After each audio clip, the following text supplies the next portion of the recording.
and I'm gonna chase it, and I'm gonna chase it. I know we can't ignore it, no matter how hard we try.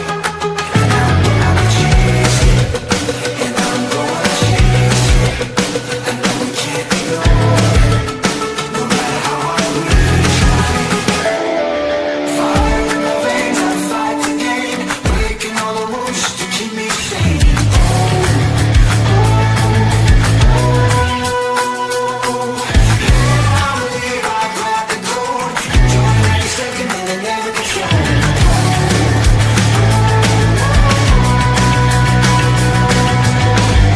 Living the moment till I die. And I'm gonna chase it, and I'm gonna chase it.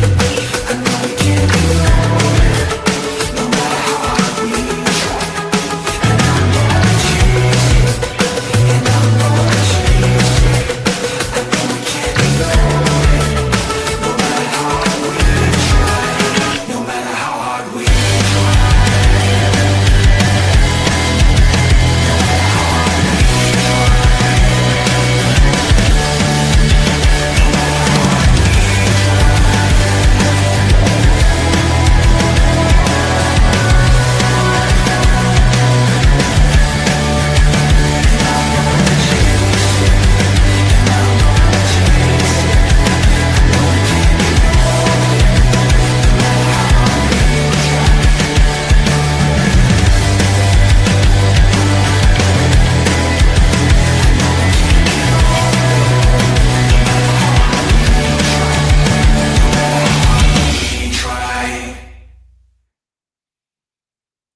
Good afternoon. It's a brand new episode of 4th and 10U. I'm your host, Ali the Persian, and this is Mike on the mic, and this is 4th and 10U. What is going on, Mike? We're back. Another episode. What's Definitely. up, dude? What is up? How's everyone doing at home? Remember, make sure you hit like, subscribe if you're new, turn on the notification bell, right? Tell your friends, tell your kids, tell your wife, come over, come join the chat on YouTube. Check us out. If you want more content or just want to hang out, chat with us, send us messages on Twitter, whatever, check us out on Twitter at 4th and 10U. This is our college football show. We got a lot to talk about. The NFL Combine, right? The dreams of every NFL prospect coming out of college. It's the one tryout that they'll never forget for the rest of their life, right? So there's a lot to see. We saw a lot. We saw some fumbles, if you want to call it that, some what they call that, where you messed up the bloopers. We saw a bunch of bloopers. We've seen maybe some lightning fast speed. We have seen some amazing things done that we haven't seen in quite a long time. So there's a lot to talk about. What were some highlights that you saw, Mike? What did you think? Well, we may have saw the worst combine performance of all time, Maybe. and it was QB Will Howard, who, if you remember the QB show, I'm high on, but man, did he crap the bed. That open throw portion where he was throwing to wide open wide receivers, no pressure, no defensive backs, nothing. Bro, I was so shocked at how bad he performed. And it was legitimately surprising in a negative way. And unless he has a phenomenal pro day, I think he worked himself out of the top 4 quarterbacks taken. I think you're going to have Cam Ward, Shador Sanders, Jackson Dart, and then I honestly think Tyler Shug is the 4th quarterback taken now. Okay. Or 3rd quarterback taken. So, no, I never mind. I said have that right. to apologize to the audience. I didn't know this guy's going for the sucker punch early, right off the get-go. So I apologize for our viewers at home. Mike on the mic wants to get spicy early, and we can get spicy. That's perfectly fine. First of all, I don't think that he had the worst showing ever, because if you watch the throws that Jalen Milroe was throwing, especially the intermediate throws, I was Hey, gouging my eyes out. Okay. yeah, but his receivers caught the ball.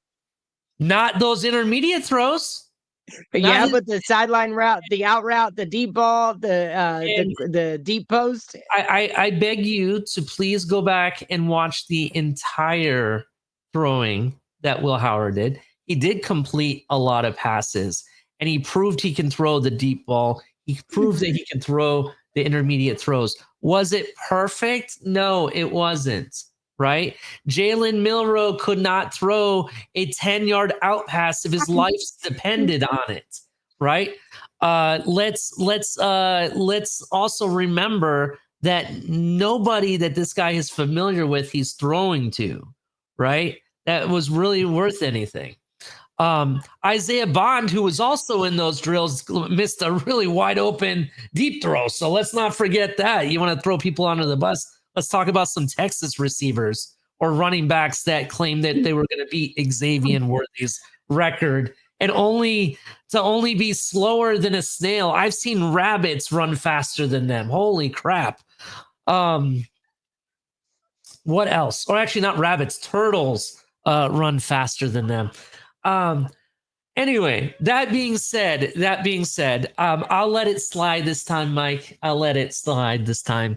But yeah, he didn't do exactly what I expected. But I will tell you this. Inside sources say he had one of the best in-person team interviews that they've seen in a long time. Hey, Rumors are I've flying. never. Go ahead. I'm sorry. Go ahead. I was just gonna say I've never questioned his leadership ability and honestly I never questioned anything until I saw his throwing portion of the combine. I Mhm. was like, oh God, you did not help yourself. Rumors are flying that you know who's impressed with him? Very impressed with him? Gruden. On Gruden's show, who he just completed the interview, I don't think he's released it yet. Rumors are starting to fly that, and maybe by the time we release this episode, it'll be released. So definitely check it out. Rumors are starting to fly that that he had a really good impression there as well. I'm gonna wait to the guy's pro day, right? We have to also remember this guy's been playing all the way through almost all of January in the playoffs.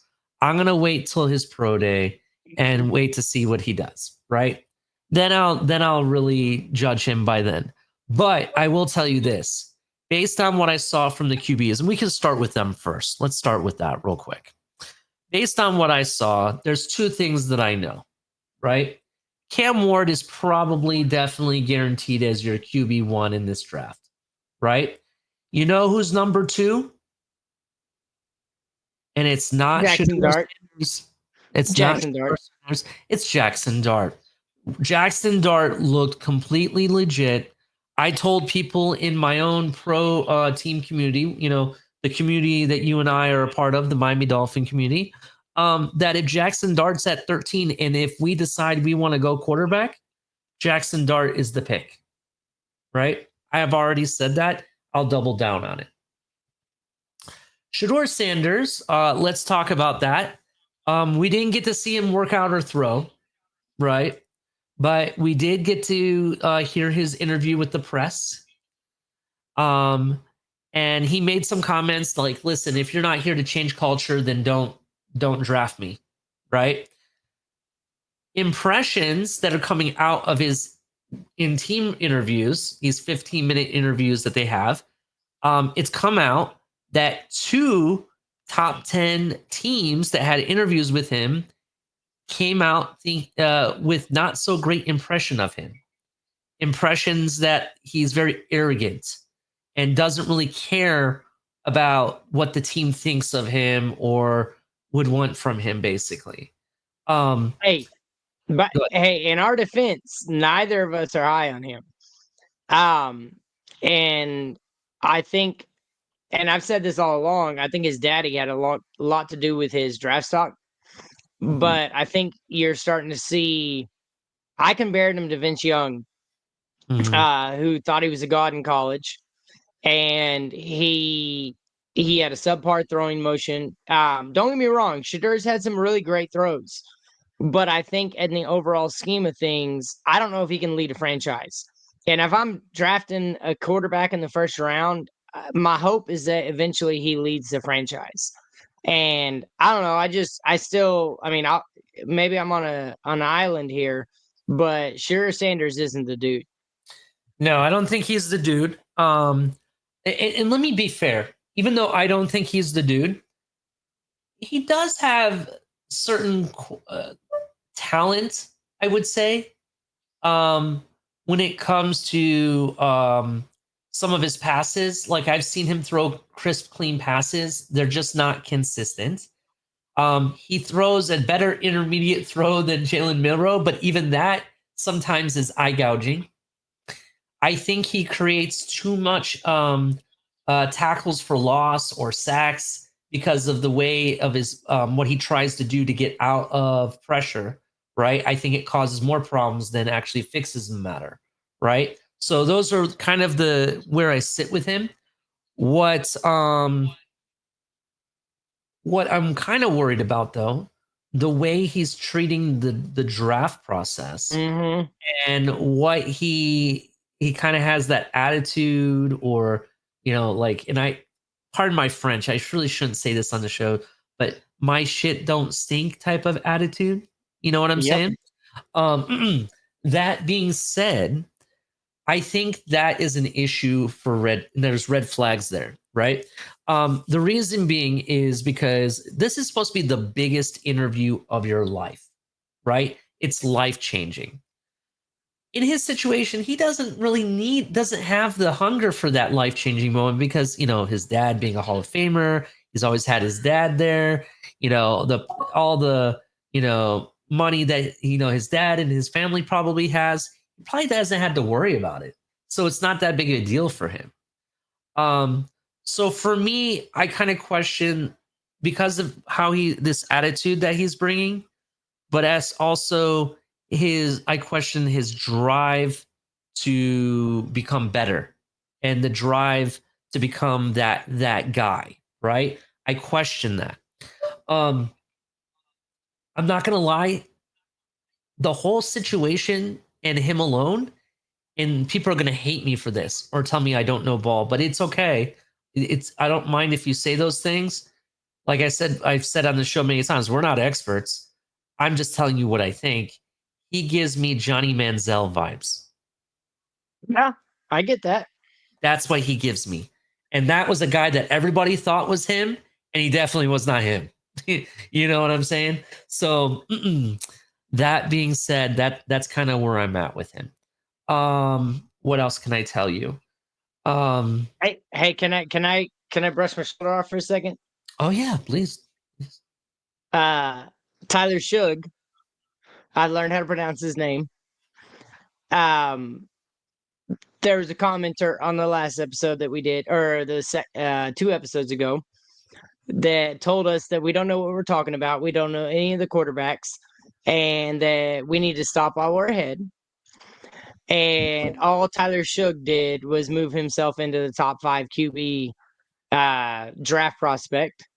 And what we talked about and what we saw on tape, if you like Kirk Herbstreit, who I like better than Mel Kiper, sorry, he agrees with us. I'm not going to take the credit for it because you and I both had the same type of opinion about it. But look out for Tyler Shug, guys, and girls, whoever may be watching. But Tyler Shug made himself a name at the combine, and he showed a lot of. When people went back and looked at his tape, he showed a lot of what we talked about. He's one of the faster quarterbacks at his size. The experience is something you can lean on. He's got a great arm. He was underneath the Boheim brothers, and which are notorious for developing quarterbacks. And so, or I think it was the Boheim brothers. I can't remember the coach's name, but either way, we may not be experts, but we got a good eye for sports. Yeah, definitely. We may not be experts, but so far, a lot of the names that we've brought up in various different positions and talking are already getting, a lot of hype in this draft. Tyler Shug definitely being one of them. I know you introduced them to me, and There's already people talking about him. He's been moving up the boards. People like Todd McShay, if you like Todd McShay, and watch his show. He's talked about him. You mentioned, some of the Herb Street and stuff like that.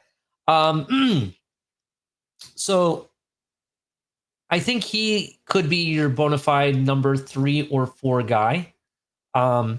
And even though I'm not the biggest fan of Shador, I kind of think that if he's not number 3, he's number 4. Okay. And I think Tyler Shug is up there.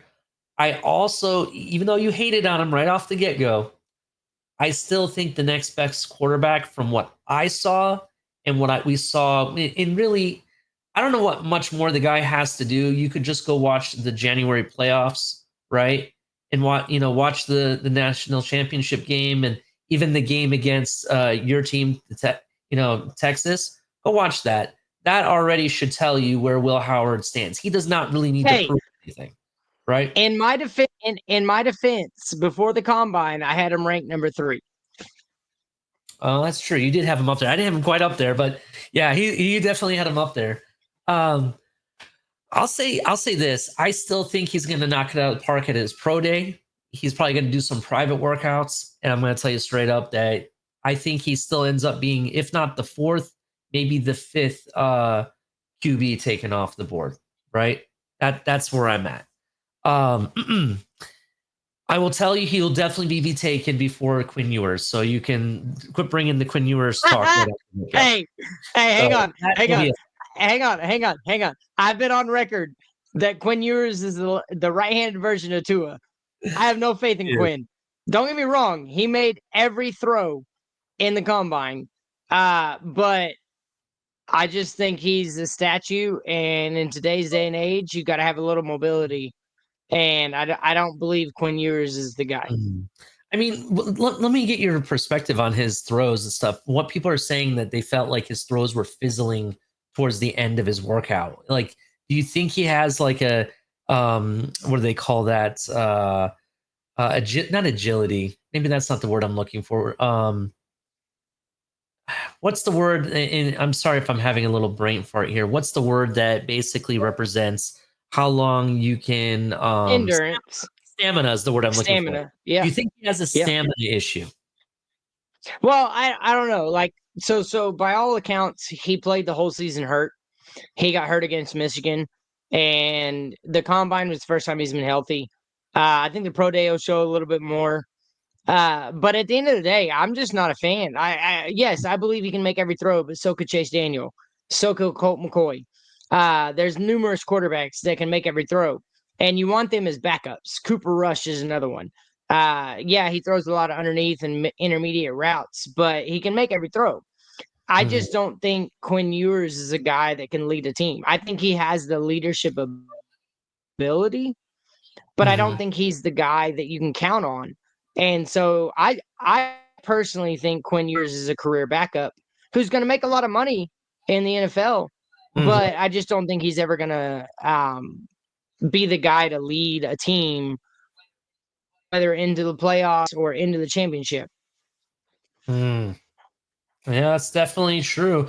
Listen, I'll tell you this. What is very surprising to me, except for okay.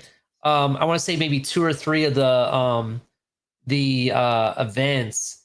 Tyler Shug was the second fastest running back running the 40-yard dash, right? Tyler Shug, quarterback, yes. Second fastest quarterback is what I meant to say. I'm sorry. Thank you for the correction there. He had the 3rd fastest split, right? He had the 2nd best vertical jump, 2nd best broad jump, and yeah, I think that's where he was that good in. Go ahead. Well, I was just saying, you just got to go watch him throw the ball. Yeah. Because you can be like when you got Cam Ward and Shador Sanders, and you got a dude as big as Tyler Shug, who's 3rd fastest, and he has those peripherals.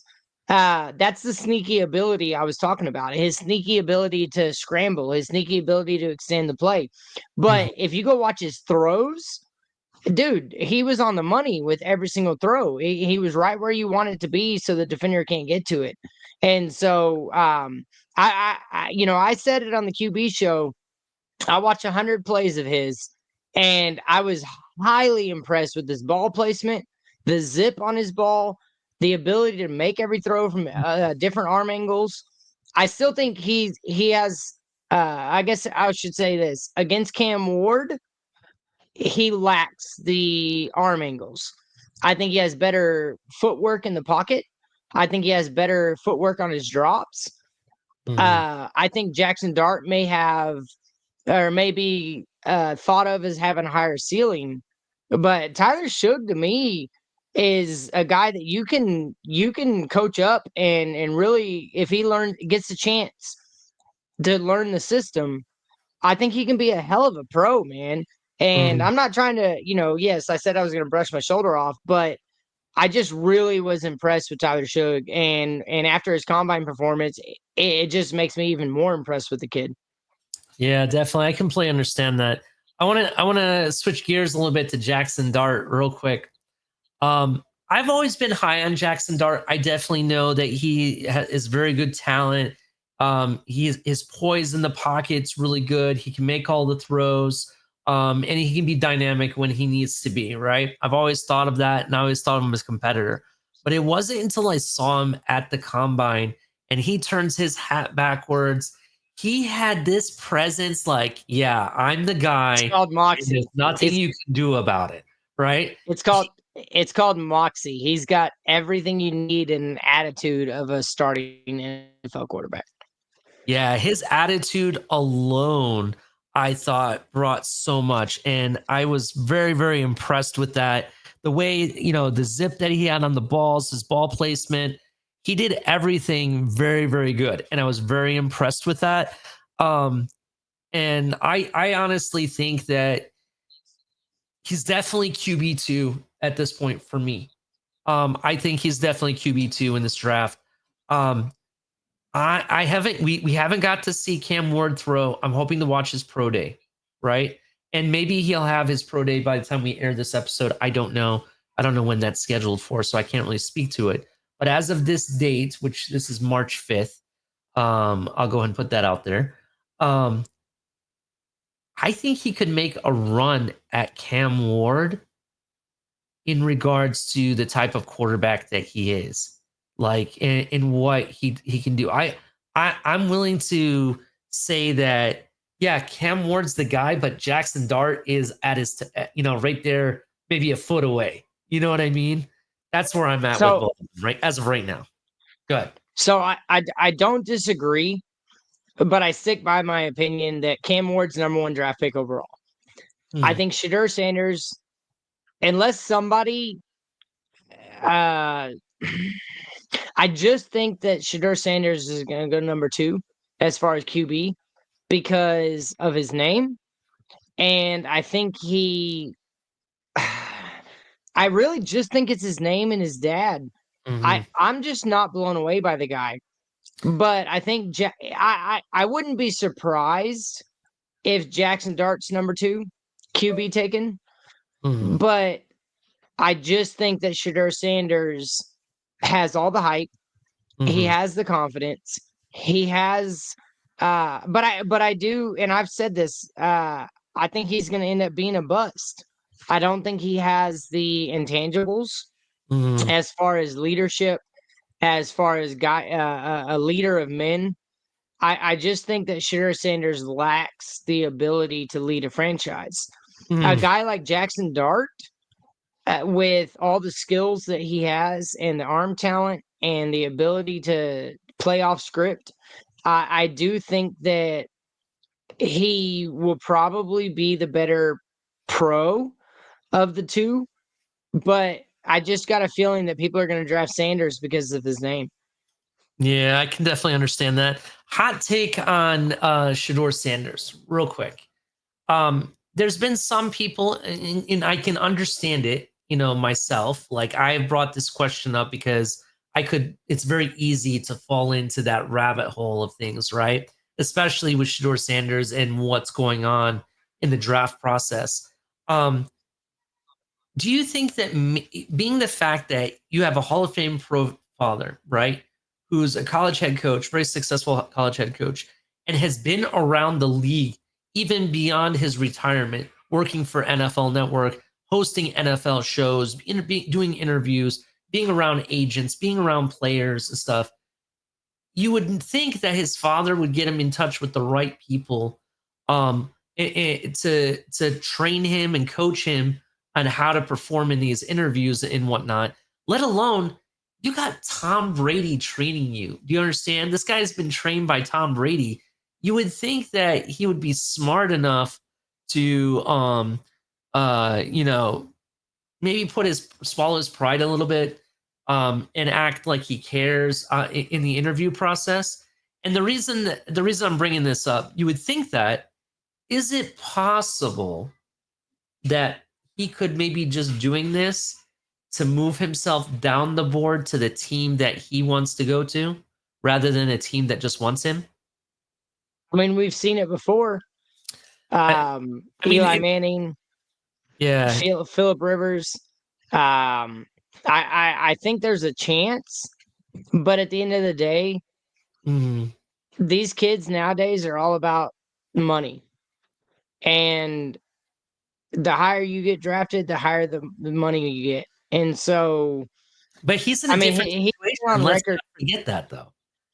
I mean, yes, but he's also been on record saying that Michael Vick is the guy he looks up to and the guy that he's going to for advice and as far as what you need to be a successful pro. And so I don't know. I just think Shador he's very high on himself, and you want confidence in a QB, but I just don't think his football IQ, his mental ability, his ability to process things at high speed. I just haven't ever seen it. You mentioned it earlier. It takes a lot of cute tackles for loss, and he creates tackles for loss, sacks, whatever you want to call them.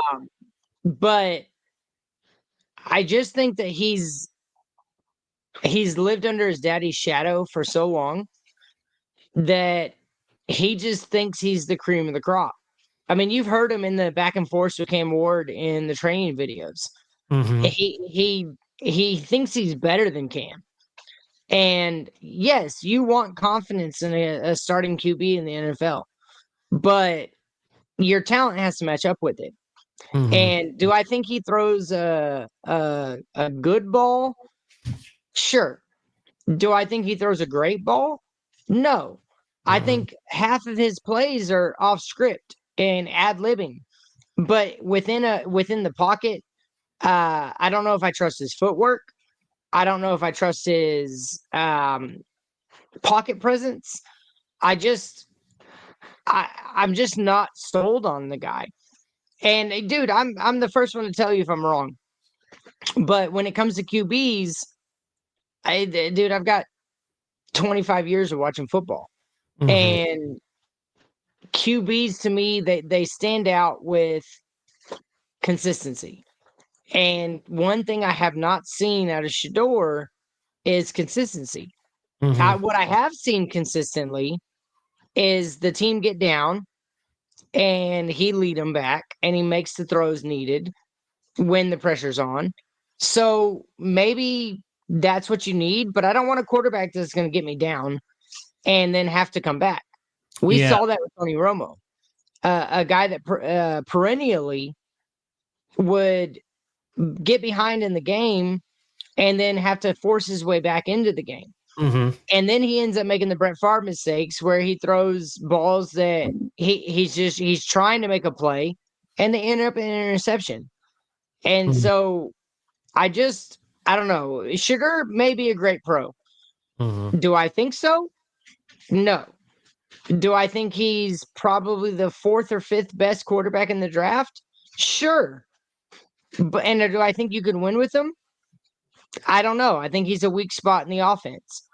But what I saw of Jackson Dart, what I saw of Tyler Shug, Cam Ward, yes, he didn't throw, but I saw enough of his tape to know that he's probably the number one pick overall. His off balance throws, his arm angles, his ability to change his feet. I think Cam Ward is by far the number one quarterback. But when it comes to Shadur, I don't know, man. I just don't. I'm not impressed by anything, and I'm definitely not impressed by his interviews. Yeah, I definitely understand.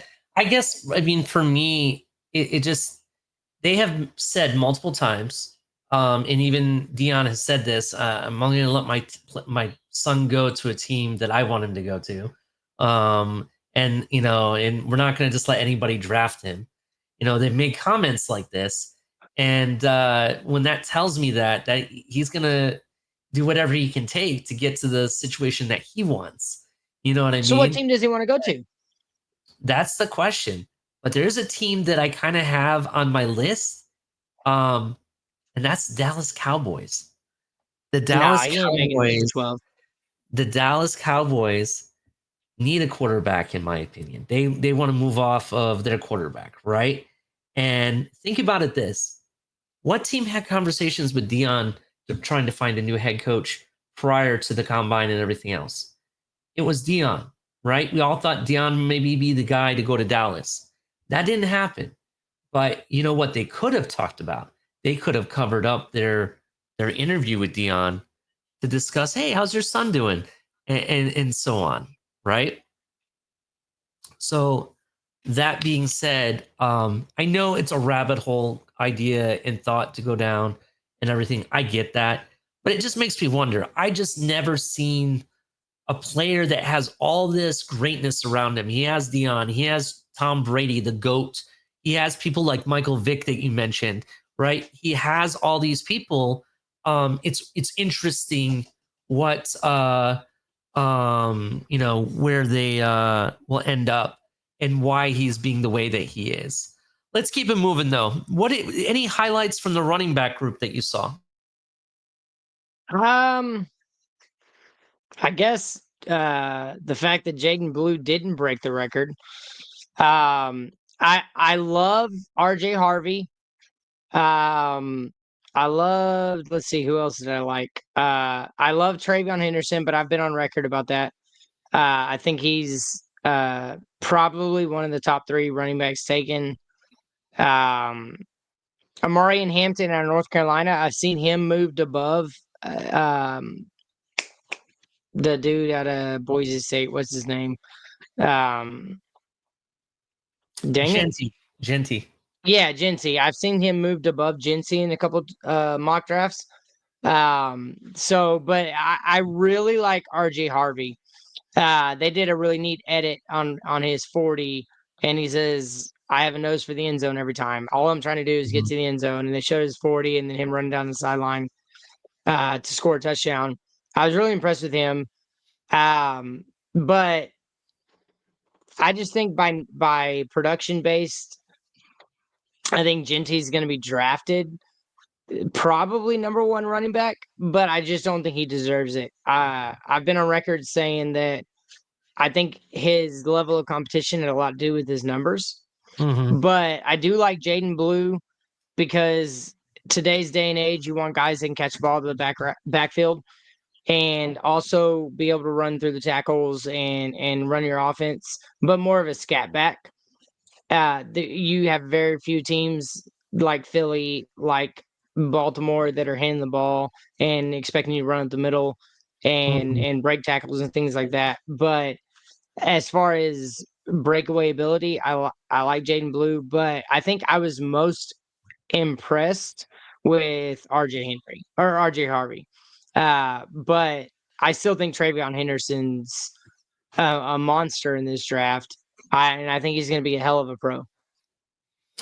Yeah, man. I'll start off with the Ohio State running backs. I was very impressed how similar they performed in this combine, right? They didn't run the fastest 40, no, not anywhere close.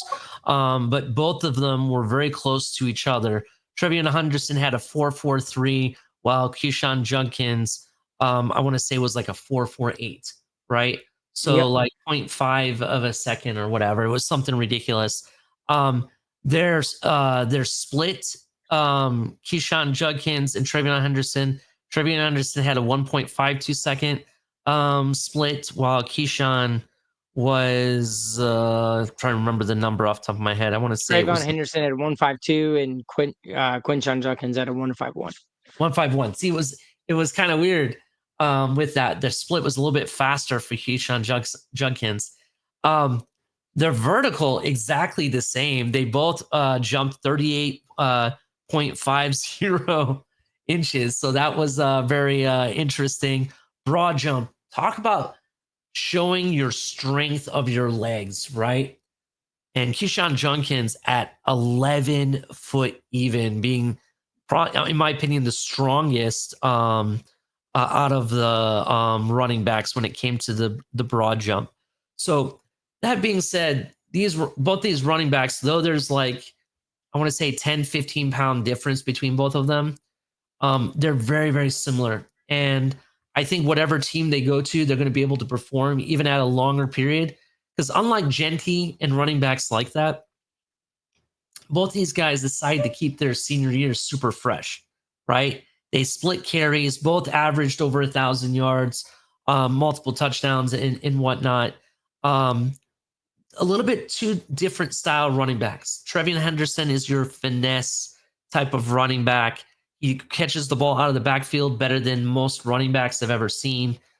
He is, in my opinion, and this is what's very interesting, Trevion Henderson, in my opinion, is the top pass blocker out of all of the running backs. You ever watch Trevion Henderson pass block? Go watch the highlights. He pancakes people in the backfield, right? I've seen him do that. Definitely check him out for there. One of the most physical runners, Judkins, obviously. He's going to be something special. It's really just pick your poison when it comes to both these running backs. Though he didn't, though this running back did not beat the record as claimed, like other Texas players thought they were going to beat his record. Jadon Blue, I'm very impressed with what we saw in college from him. The guy is a 0 to 60 kind of guy, can hit a home run at any moment, right? Blazing fast, 4.38. I'm sorry, that's fast speed.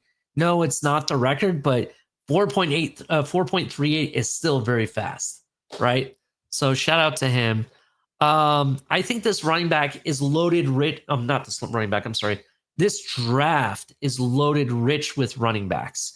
I think every team should be able to get a good one. That comes to the question is, who is your RB1, right?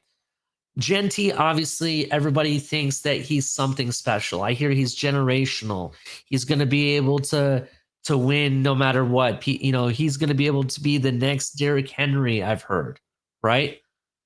I'm not going to lie, watching a tape and watching his workouts and watching what I know I've seen in the offseason, I'm more impressed with Amari and Hampton than I am Genty. Yep. Right? No, I agree. Amari and Hampton's my RB1. To be honest, that's kind of where I'm at as well. Genty, and let's just go by the stats alone. Genty, what we're seeing from him, the hype around him, the stats of what he did in college, and what he could potentially bring to the NFL, there's nothing generational here. This is not like we haven't seen this before. We saw this in college several times, actually. More, and I'll give you a name that not a lot of people think of, but if you look at the comp, size, what he did in college, the stats and everything, he's almost stat for stat. Go check out Melvin Gordon with Wisconsin. Exact same hype, exact same bravado, exact same everything, even the stats to the T, even the amount of carries to the T. 374. Yeah, it's something ridiculous, right? So definitely check out that. I'm not impressed with Melvin Gordon. I've been on record. I'm not a Genty fan. I think his level of competition speaks Or- volumes, and his the what he didn't do against Penn State, a really good defense. And yeah, I know Oregon has a good defense or whatever you want to say. He performed well against them, but on the biggest stage, I think he averaged 3.8 yards a carry or something like that. And so I'm not a Genty fan. I think he have a dude. I'd go on the record saying that Scatabo might have a better NFL career than Genty. And Scatabo's combine was off the charts, but his endurance is in question. But I don't know. Genty could prove me wrong, but I'm just not a fan.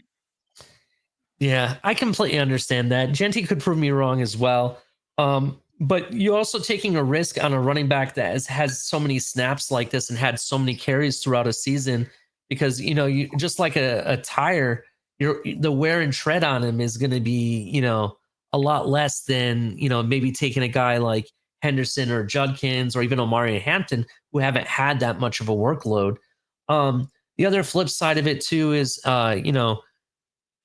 you mentioned it. He's gone up against Penn State. He went up against Oregon. Well, first of all, where he's really excelled at was the Big West, and I'm sorry, when the Big West really is worth a damn when it comes to defenses. Do you think they stack up against an Ohio State or a Penn State or a Notre Dame defense, for example? Right?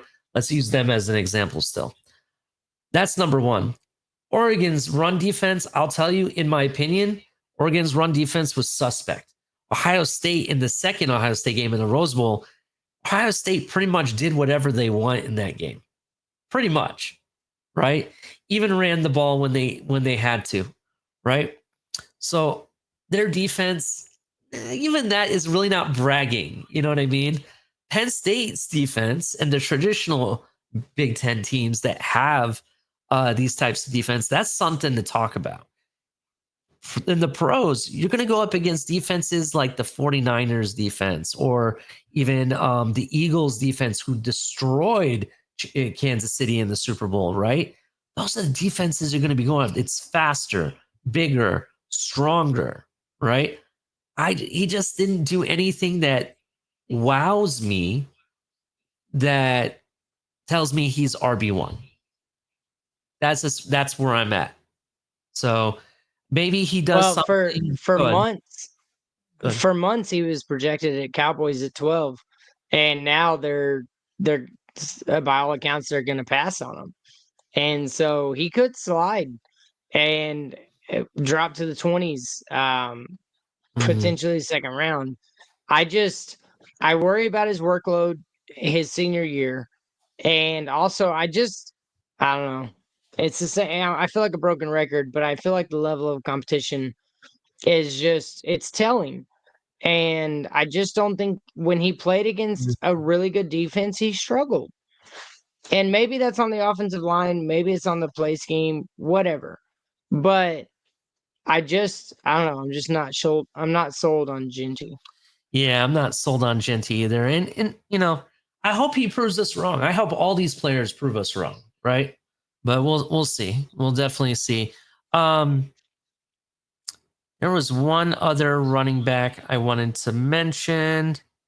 What was his name? Let me find it real quick. Just give me 1 second. There's a guy I'm starting to watch tape on that from what everybody is telling me, he's the most balanced running back in this draft, right? I didn't watch a lot of tape on him prior. Damian Martinez. No. But I will say I have watched tape on him and he's kind of impressed me, but not like first round worthy, nowhere near that. Caleb Johnson out of Iowa. Yes. Right? Now, Yes. Caleb Johnson against Ohio State, I didn't really see anything there. So I had to go watch tape not with Ohio State involved at all to kind of see where he stood and reading more about him and what people had to say and whatnot and everything. He's starting to climb my draft board a little bit, right? So that's a guy to watch out for. Another guy to kind of keep an eye out on is Taj Brooks. Taj Brooks is a guy out of Texas Tech. Just keep an eye out for him. Not necessarily for our team, Mike, but for teams that are needing running backs. I think he could definitely kind of surprise some people as well. Anything else on the running backs before we move on? Nope. All right. Where do you want to go next? Do you want to go defense? We went to offensive positions. Do we want to switch defense? Let's just keep it going. Let's talk wide receivers and tight ends. Okay. Wide receivers and tight ends. Not a lot to say here. Kind of underwhelming, except for Matthew Golden. Definitely is going to make whatever team he goes to golden. So shout out to Matthew Golden. No pun intended. 4.29. Yeah, that's definitely really fast. It's not Xavier Worthy fast, but it's definitely fast. Very impressed there. Very underwhelmed by Isaiah Bonds. He did not show up like James Bond or anything like that. Was slow. Very underwhelming, especially all that talk he was talking about beating Xavier Worthy's record, right? You know who I didn't hear that from? I never heard that from Matthew Golden, so he didn't say anything about that. Who else? Matthew Golden. So I want to say this about him. Uh-huh. I don't know if I've ever seen a player increase their draft stock going to a new team in 1 year like he did. Combine results aside, what he was able to do when he stepped up as the number one receiver for Texas, I'm blown away personally by his ability to. I mean, he may be the number one or number two wide receiver taken, depending on who you think Travis Hunter is going to be taken as. Mhm. But what Matthew Golden did in 1 year at Texas is he rose. I mean, it was an astronomical rise. I don't think he was considered a top 5 to 10 wide receiver before he came to Texas. And so I'm super impressed with what he was able to do, not only combine results, but in season production. Watching what he did, I don't know if I've ever seen a guy raise their draft stock the way he did. Okay, very, very interesting.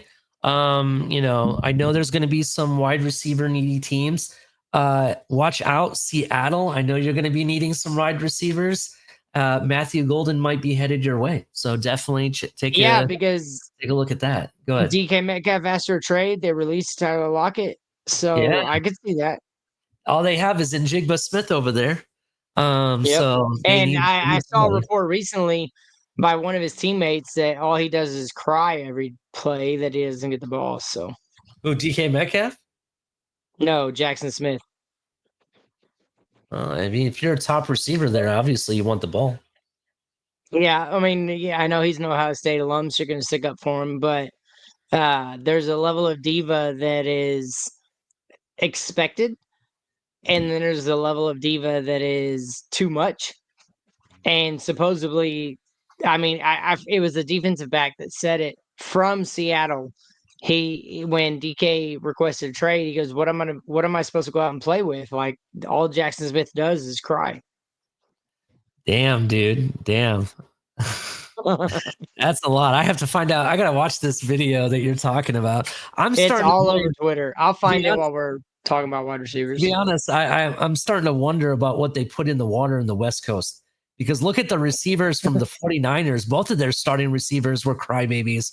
I mean, Deebo Samuel gets traded to obviously the best team in the NFC and then next to the Eagles. Not the best team in the NFC, but next to the Eagles. And then their other one, Ayuk, wants out of 49ers because he's crying about his situation too. So I don't know. It is what it is. But everybody, all the receivers. It was 49ers, DeMondre Lenore. He went on Instagram Live to react to DK Metcalf trade, and he called out Jackson Smith and Jigba. He said, y'all cannot let DK leave. How am I going to have fun out there? And Jigba, he be crying all day. That's all he do is cry baby. And he plays for the 49ers? I guess so, but That is I think amazing. maybe he was traded. I don't know. All I know is um when I heard that, I was like, dang, because I mean, I've got him on a couple fantasy teams. I like Smith and Jigba. I did too. I thought he was the next Antonio Brown. But if he's that much of a diva, Seattle's in trouble. I don't know, bro. I think haters are gonna hate. That You're if an you Ohio State guy, of no, no, course. no, no. But hear me out though. Even if I was an Ohio State guy, right? If that corner is from the 49ers, if that's who he plays for, he's really just taking a shot at Seattle. That's all he's doing, right? I don't really. I'm not going to buy into it. It is what it is. Let's keep it moving though. So a guy that I want to bring up that kind of impressed me, specifically with what I'm seeing on tape. He didn't have the fastest 40 time, but Savion Williams is a guy that I like. Savion Williams, his name got brought to me before the combine and even after. The guy is 6'4, 222 pounds, played for TCU, right? Is that around you? That's near your side of the woods, right? Yeah, it's about 30 minutes away. Yeah. So he has a 10 and a quarter inch hand size, arm length is about 32 and a half inch arms. Guy I believe he ran a 4.48. Yeah, 4.48 with the 1.52 split. I think that's all that he did there. So I'm interested to find out what he does in his pro day. But his tape is very, very interesting. I think he can do a lot of different things very well. He might be one of those receivers you can scheme out and slot in different positions. So definitely keep an eye out for him. A guy that I was kind of underwhelmed with, specifically with what type of receiver he's being broadcasted as, is the kid from Missouri. What is his name? Burden or something? Yeah, Luther Burden. I liked him. I expected him to be a little bit faster. Yeah, he ran That's a fair. 4.41, so that's not 4.41 to me is not fast anymore. It really isn't, right? It's kind of underwhelming. I don't know. We'll see. I have to watch a little bit more tape, but there was like a lot of hype around this guy, and I didn't see it. Maybe it's because I got to watch more tape on him and actually listen to the guy talk and stuff. But I don't know. He didn't stand out to me for some reason. I don't know. Well, I like stood out. Horn. Didn't stand out. I like Horn. Out of Colorado. He's got the pedigree, obviously, with his dad. Who else did I like? I mean, I still think Restrepo out of Miami. I'm not sure he had anything that popped off the charts as far as the combine, but I do like his reliability. But other than the guys we talked about, there's not really any wide receivers that really jump off the charts. Okay. All right. Let's move on to tight. Actually, real quick before we move off a receiver, I am very disappointed that we didn't see anything done at receiver with Travis Hunter. I understand that he might be waiting for his pro day or have a special workout or whatever, but I would have really loved to see him at least run the 40 or maybe do that passing drill and everything. I would have liked to at least have something, some kind of workout done of some kind. I know he doesn't want to. Go ahead. I'm sorry. Go ahead. I was just gonna say, I think it's an indication that he's more focused on cornerback. But see, that's the thing. Everyone tells me that he wants to be a wide receiver. He doesn't want to be a corner. So Yeah, but the NFL teams may have had something to say about that and say, "Hey, we're looking at drafting you as cornerback. We don't really, we don't need you as wide receiver, but we need a shutdown corner." But at the end of the day, I've seen quite a few tapes come out that he may not be as good at corner as advertised, but I don't know. I just think he's going to end up being more of a 3/4 corner than wide receiver. Mhm. And I just don't know many NFL teams that would let him play both ways. Yeah, that's definitely true. I get you understand. He really wants to be that guy that can play both ways full time. And if he can Shohei do it, Ohtani of the NFL. yeah, and if he can do it and back it up, then more power to him. Will NFL teams allow him to do it? That's really where we're at with the question. Let's move on to the tight ends. I don't have a lot to say here. Um, I understand, and I'll bring up your guy right off the bat, Gunnar Helm. Right? Let's talk about Gunnar Helm real quick. Gunnar Helm, there was a lot of hype going into the combine about him. A lot of teams were high on him. He ran the 40. He kind of looked slow to me. He did kind of roll his ankle, right? And he what he Kinda. I didn't Kinda. I Should have didn't seen the watch it pictures, slow mo, bro. so I didn't watch it that way. Nah, you should have Um, seen the pictures he posted on Instagram after the combine was over. That ankle was nasty. oh, well, I didn't actually see it too much, but what I did see of Gunnar Helm, it just wasn't like super Overwhelming. impressive. It was underwhelming. Yeah. So, but not, and to be fair about that, there wasn't a lot of tight ends that really jumped out at me. To be 100% honest, I was looking here. I mean, there's the guy from Alabama. He was okay looking. Harold Fannin, we brought him up earlier, being from Bowling Green. He's a guy that kind of didn't look too bad. He was moving pretty quick. Um, a guy that I really kind of was impressed with, not so much his 40, but more in the passing drill. Um, Jason Taylor's son. Yep. That's who I liked. I'm trying to think of his first name. Uh, yeah, that's a good question. Where did I see it? I forget his name. Let me pull up his name for you guys so I can get it correct. Here we go. Yeah, Jason Taylor's son. I was kind of impressed with Mason Taylor. Mason Mason Taylor. Taylor, that's right. If you watched him in that passing drill, the one thing that I noticed was precision. And he was the one tight end that if you watched, it looked like it was like a straight line perfectly right on the line when he ran his route, catching almost every pass. Another guy that I'm kind of interested in, and this is more of a lower end draft kind of pickup, and I think he could be sneaky good. And it's only because he's from Iowa. Iowa puts out some of the best tight ends in this league. Luke Lachey, not to be confused with Nick Lachey and that family and whatnot, in 98 degrees. Except I'm sure this guy can run around 98 degrees and catch the ball probably. Check out Luke Lachey. He has a lot of high upside.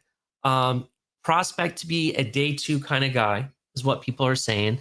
I think he's going to be late day 2 or early day 3. That's where I have him at. He's 6'6", 251 pounds, puts up a great athletic grade, has a pretty decent route tree, can block, does a lot of things well. He very, very well impressed me.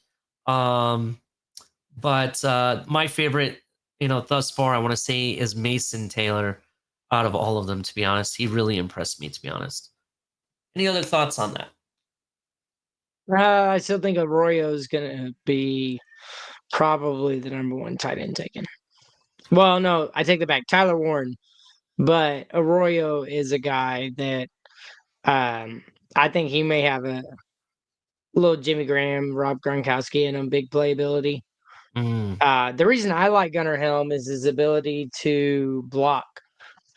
His pass, but he's an old school tight end, and I don't know how good that is nowadays, but I do think he provides value in that aspect.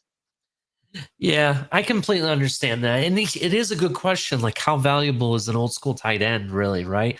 Now it seems like how well can you help out the receiving game versus maybe, blocking and Yeah, whatnot. but the Super Bowl champions run the ball, and a tight end that can block is an extra blocker on the field.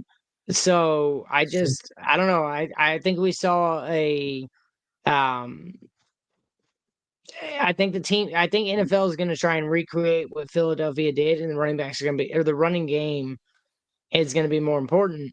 And you want a guy that can get out there and not only catch passes, but he can provide a sixth blocker. So I don't know. We'll see. We'll definitely see. Any final thoughts on tight ends before we move on to offensive line? I'm good with that. All right. So offensive line, there's a lot to say here. We saw a lot of men. I want to say this is probably one of the richest offensive line groups we've had in the draft in several years.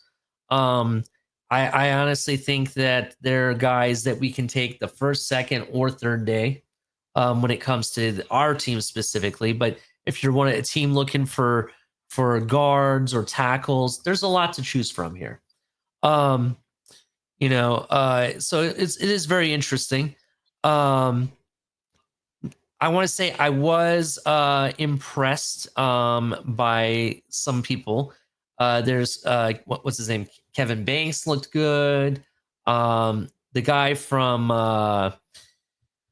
what is his name? The guy from North Dakota State. I actually liked what I heard from him and what I've heard how he looked.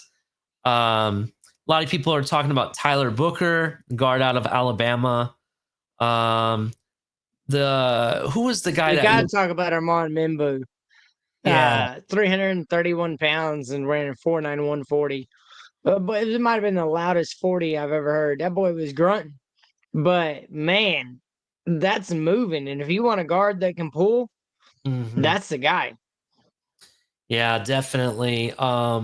They have him set at offensive tackle. I'm assuming he's one of those offensive tackles that can play guard at the same time. So that's definitely. Well, I think a lot of the tackles this year are going to be moved to guard, or they're going to be asked to play guard. Definitely. Will Campbell looked decent. That's a name out there.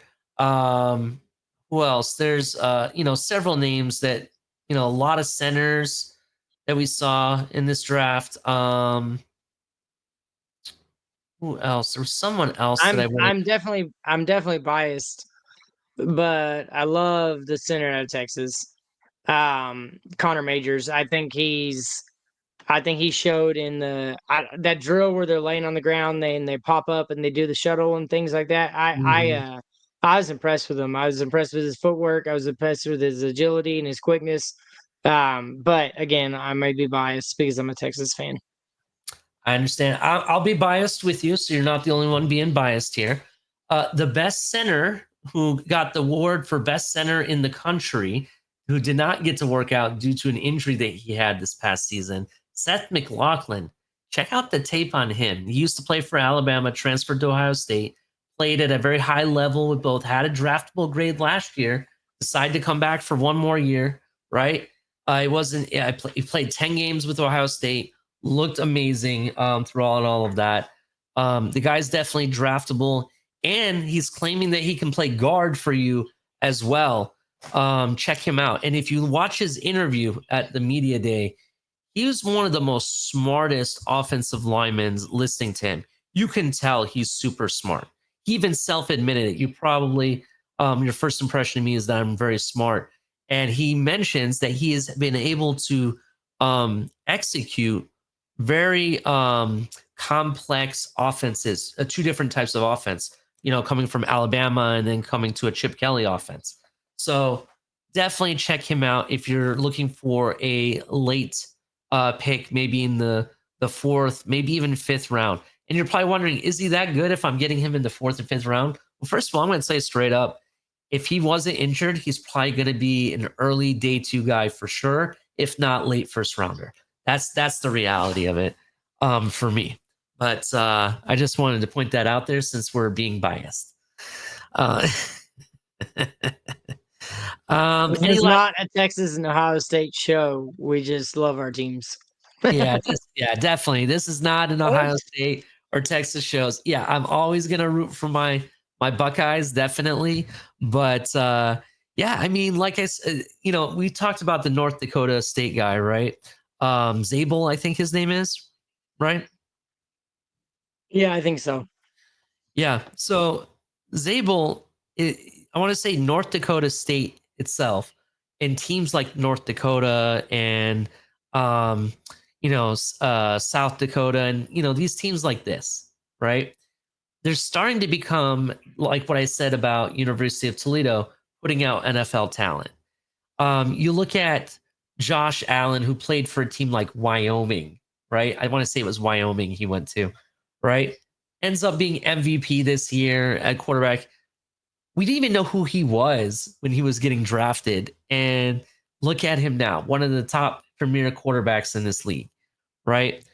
Um, every year we're starting to see more and more players from teams like that come out and perform, and I'm very down for it. Gray Zabel is one of those guys, so I'm excited to see what he does. um Defensive ends. Defensive ends, let's go there. let's I let's think James Pierce Jr. Probably jumped off the charts more than anybody for me. Yeah, I will definitely agree with that. James Pierce Jr. blew it out of the water. Amazing combine. Other defensive ends that I liked as well. And let me find his name. Baron Sorrell out of Texas. You can give him his credit. Yeah, definitely. Shamar Stewart looked good. Um, he's a guy I kind of like. I'm interested in the kid from Marshall, Green. I'm interested in him. But yeah, there's some guys here that I think that can do some stuff. A guy that is kind of underrated, but I think in the NFL it's going to translate to being very good. Ahmed Hassanian. Hasnian. I can't say his last name. I'm sorry. But yeah, he played for Boise State. I watched him against Penn State and other teams, and I think there might be something there. I think he might be one of those players that translate to NFL very well. What else did you think about defensive ends? I really just was shocked with James Pierce Jr. His quickness, his ability or agility. I wasn't expecting him to move as fast, and so I was he really is the only defensive end that really jumped off the page, jumped off the charts, whatever you want to call it, for me Very interesting. out of Um, Tennessee. I mean, I watched him. I felt like he took some plays off, but watch him at the combine. If you can coach him up to play every play, I think he's a hell of a defensive end. I was yeah, shocked, or not shocked, but I was sad we didn't get to see Carter.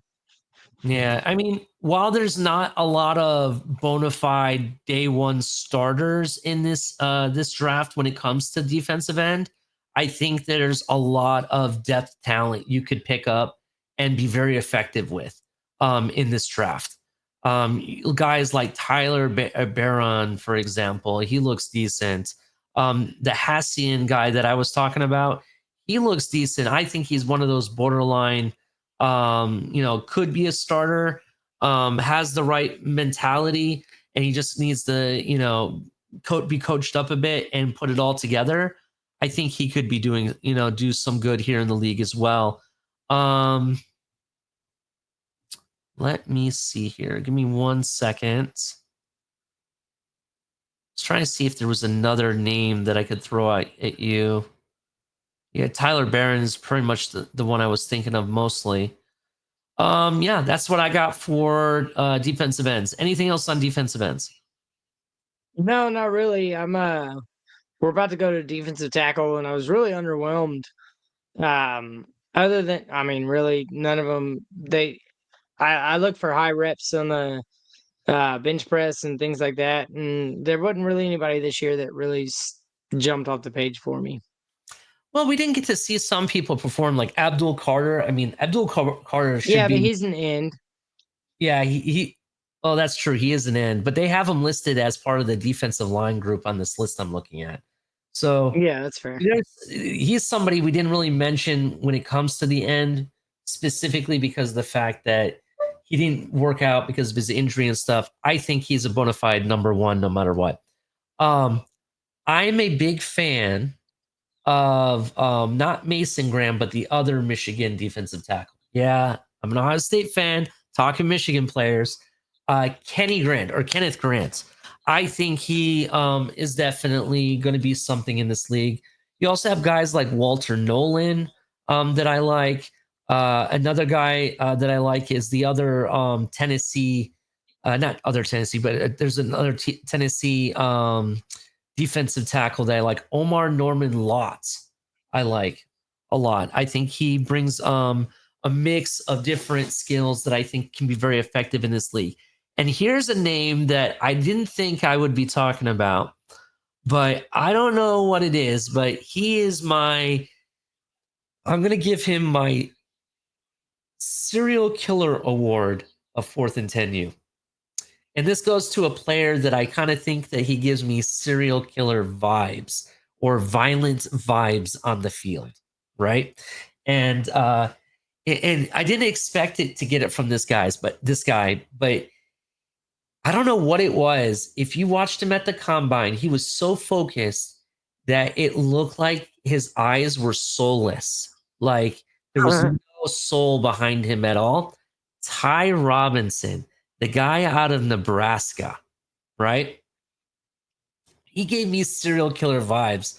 The way I've listened to him talk, the way he looked when he was staring and everything, and everything, it kind of gave me like Michael Myers vibes, kind of like really. I'm talking about Michael Myers, the serial killer. Yeah, I've seen the the movie. pictures for sure. Yeah. And so I happened to look into him a little bit more, and I'm looking to find out where he's from. Believe it or not, he's from Arizona, actually. And Arizona is the state with the second most missing persons that have been reported. So just that alone, right there, he's getting my serial killer vibes, and I think he's going to end up being one of these guys that does some violent things on the field. Okay, that's why I'm giving him my award. He ran a good 40. He looked impressive in some of the drills that they did and whatnot. He's a guy I'm kind of watching now. No, he's not a day one guy. He could be an end of day 2, but I'm gonna say I expect him to be an early day 3 guy. But that is something I'm very interested in. There's a lot of defensive tackles in this draft. There are guys that are bona fide starters. There's guys that could be your borderline starter slash starter slash backup. But if you're a team looking for defensive tackles, I think this is a very good draft to be in. What are your thoughts? Fair. Anything? I'm just I don't know, defensive tackle, you need strength. And I just wasn't impressed by anybody at the combine. Not to say there's other guys out there that may be good. But I just think you need somebody that can push the middle of the offensive line back. And I wasn't impressed with anybody. Yeah, definitely. I understand that vibe. Definitely. Darius Alexander, that's another guy I really liked as well. Ty Robinson was the fastest defensive tackle, I believe, that ran the 42. Yeah, he was. So 4.82 or something like that. Yeah, Darius Alexander out of University of Toledo, another MAC guy. He didn't run the fastest 40, but he does a lot of things besides bringing the speed that I think he does very well, that I think is going to translate to this league. So shout out to him. Linebackers are next. Linebackers, nobody really jumped off the charts for me. And there wasn't really any names that Maybe I was Jihad expecting Campbell, to see. So. Kind of Jihad Campbell, but Alabama always has a decent linebacker in every draft. So maybe him. Nobody else really jumped out. No, I think it might be one of the weaker linebacker classes I've seen. Well, as far as combine. Yeah, as far as people that were in the combine for sure. Next, corner. Corner, there's a lot to talk about here. Fastest guy obviously was Maxwell Harrison. I'm a big Darian Porter fan. I love me some tall, fast corners, and he definitely, marked the, check marked for me. Darian Porter is my guy. And Number one cornerback drafted outside of Hunter is Jahdae Barron. Okay, I'll give you Jahdae Barron. What about the guy from Michigan though? He could give him a run for his money though. I like Harris, right? Will Harris, I think is his name. I like him a lot, but I think Jahdae Barron. I just think I don't know. And yes, I'm a Texas fan, but he played at Alabama before Texas, and I just think Jahdae Barron has the skills that aren't on aren't at the combine that are on tape. And I mean, he was the number one corner on your guy JJ Smith, and the dude didn't do shit. Excuse my language, but I think Jahdae Barron has the big playability. He reminds me of a Darrell Revis. Well, to be 100% honest, it's Will Johnson. First of all, is the guy from Michigan. Will Johnson, yeah. And Sorry. I'm kind of high on him, but I don't know. I like the prospect of Darian Porter better. That's just me, though.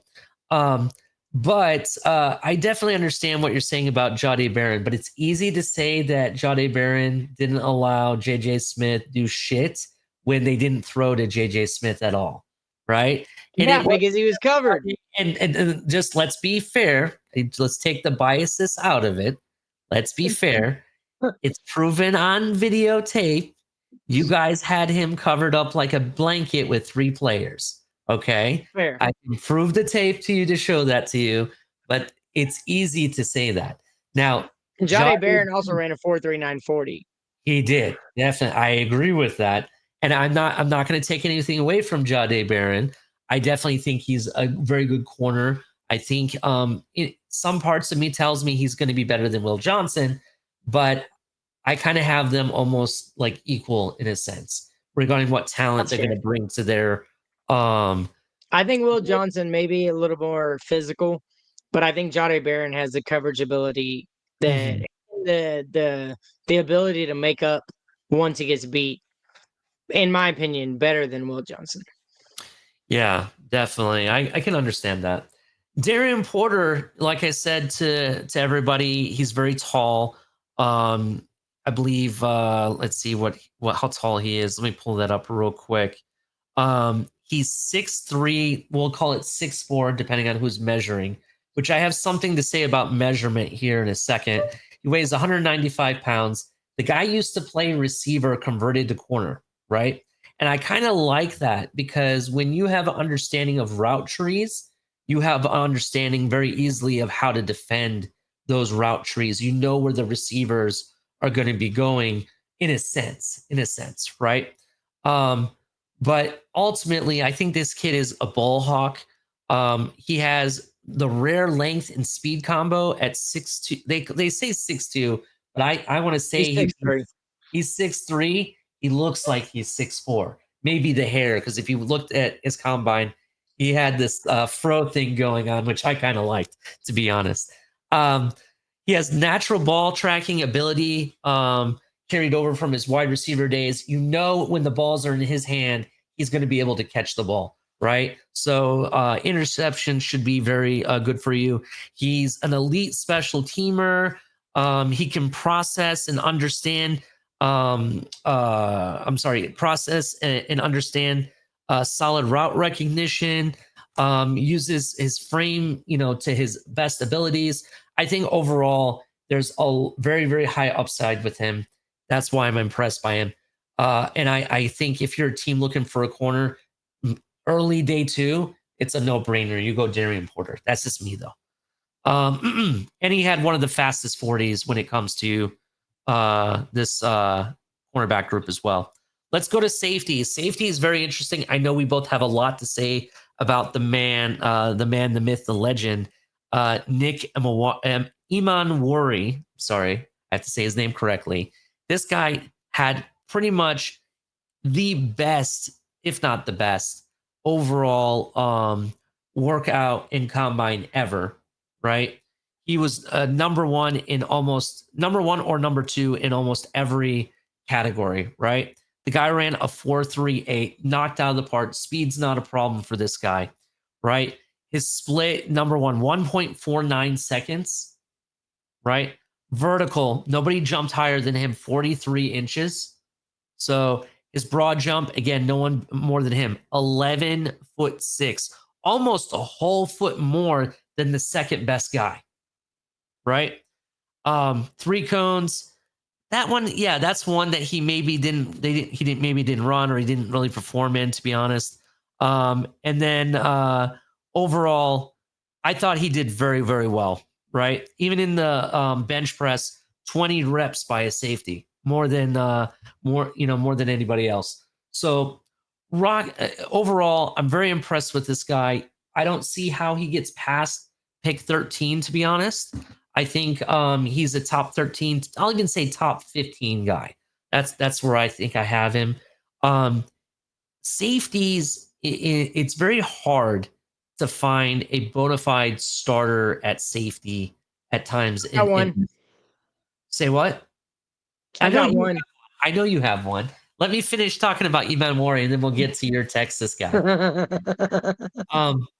It's easy to find safeties. It's easy to find good safeties of his caliber, especially safeties that don't mind getting their hands dirty and running, being behind the line or along the trenches, right?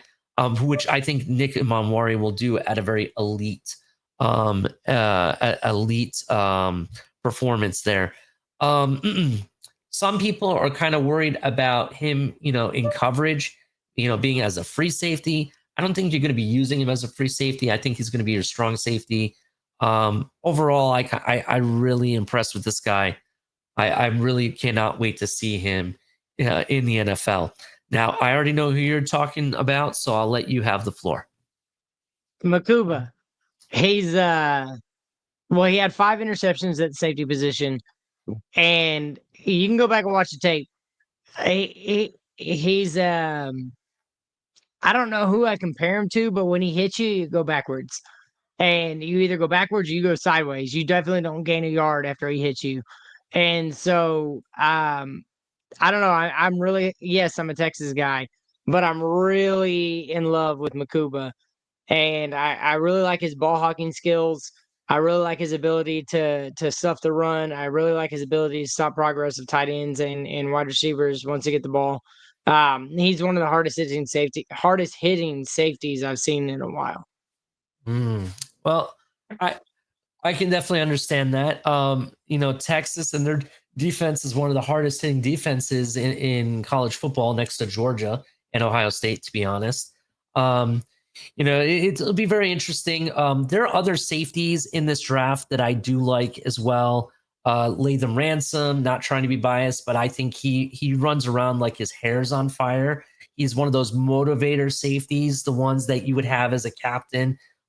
He plays with heart. I think he's underrated in the secondary, but as a box-to-box kind of safety, there's nobody better. The guy's going to help you stop the run. He doesn't mind covering the tight end. He's going to go after the quarterback.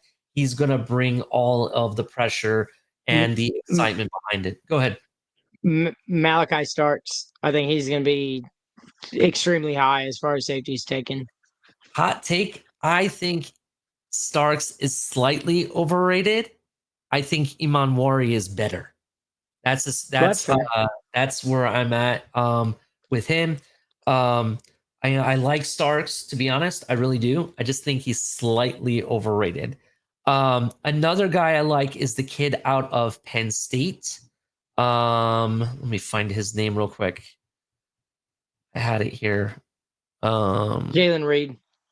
No. Penn State. Yeah, that's Jalen Reed.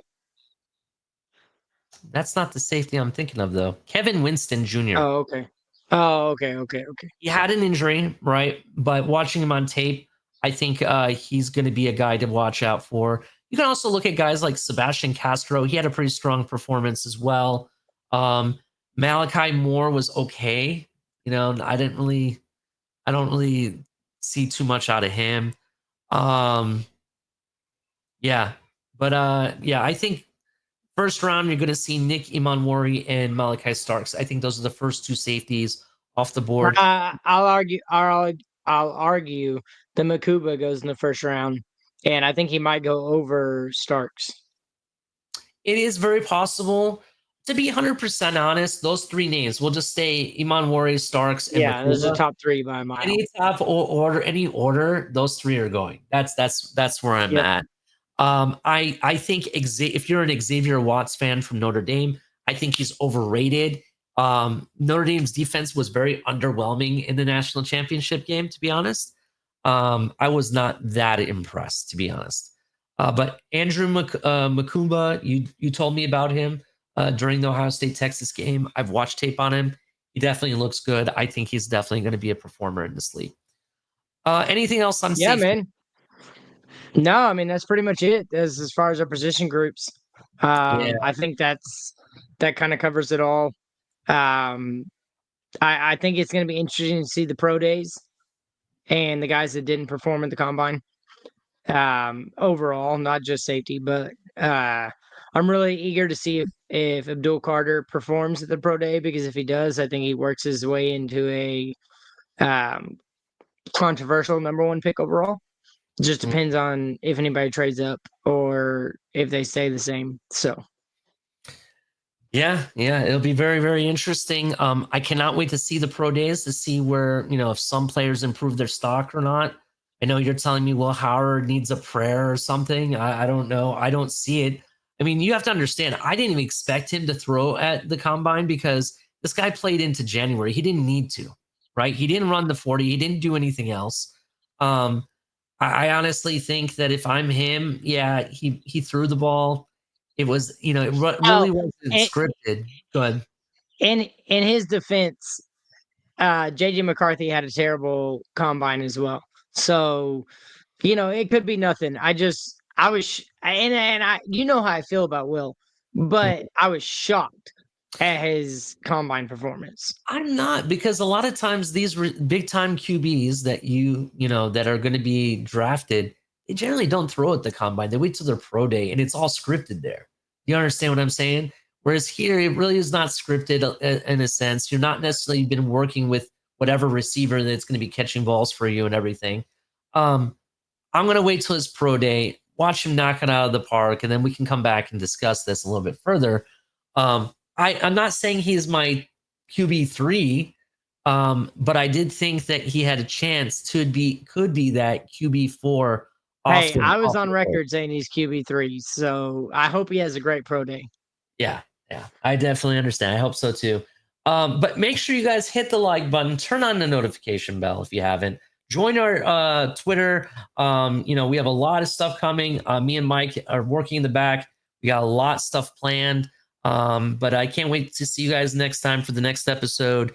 Oh, and also after the episode, put stuff in the comments. Give it, if you like the show, you want to see more of something or less or something, put it there. Give us your feedback. I'm really interested. And also another reason to join us on Twitter, tweet us, right? Tweet us a question that you want us to answer in the show, and we'll do that, right? It's your chance to, be part of the show and be part of the content. So we really appreciate that. But that's all I got. You got anything else, man? No, I'm good to go. God bless, and I hope everybody gets blessed the way they want. Definitely. God bless everybody. We love you all. Until next time, y'all have a wonderful night.